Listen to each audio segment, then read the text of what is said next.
Now, for more on this, TRT World's Usman Aliyu Uba joins us now. Thanks so much for joining us here, Usman. Now, you've been watching everything very closely, all the media there. How are things going? So far, according to what I gathered from my sources on the ground, voting is relatively peaceful and calm, but we also got the reports of some skirmishes related to ballot snatching in one of the city, which is the commercial capital of Nigeria, Lagos. One of the polling units has been snatched. You know, you have thugs who have attacked the place with machetes, axes, as well as guns to snatch the ballots. We also gathered that there are some polling stations that open very late. So we are expecting that these polling stations, the time of the voting will be extended very late, perhaps during the day today. Mm-hmm. And I want to ask you, there are three big issues when it comes to Nigeria's security, unemployment and corruption. Will today's result change anything at all? Look, Maria, I have to say that it was an aberration because in 2015 there were lots of enthusiasm, if you like, confidence over Buhari's profound, capability, because he was a former military general who has a profound expertise in tackling insurgency. However, we've seen Boko Haram now has been deadliest for almost a decade.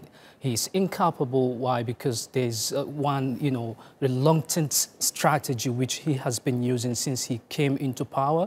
And now we've seen the insecurity challenge not only limited to Boko Haram, but also we have the issues of herders and farmers, which is internal communal clashes amongst the farmers and herders. We also have high rates of kidnappings, high rates of banditry across the middle belt and the northwest of the country.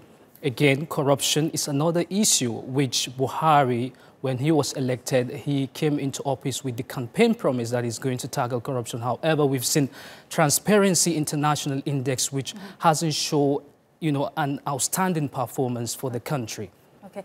Now, one thing I'm sure on my mind that I really want to know, and many people's minds, I'm sure, he's the favourite to win, Buhari, but he's 76 years old. He's been very sick, in and out of the country, a lot for medical trips.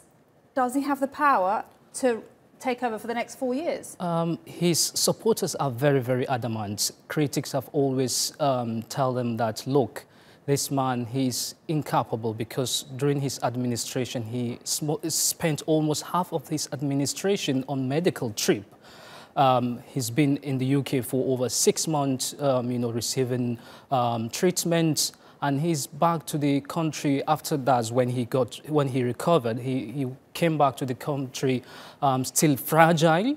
He wasn't aware of what's going around in the country, and people are even, speculating that he has passed away and been replaced by a double body. I remember that. If you like. And then we have the issue of Buhari not aware of what is going around within his cabinet, and that's why you have critics calling that he's been hijacked by the cabals. So yet he's the favourite. Yet he's the favourite because the APC party, which is the ruling party, controls about 20 states across the federation. So you have the advantage of incumbency as well as the patronage because it controls all the key institutions of the country, as well as many people who are very, very, adamant to elect Buhari back in office. All right. Fascinating, the Nigerian elections. Thank you very much for your analysis, Usman. That was Usman Aliyu Uba from TRT World.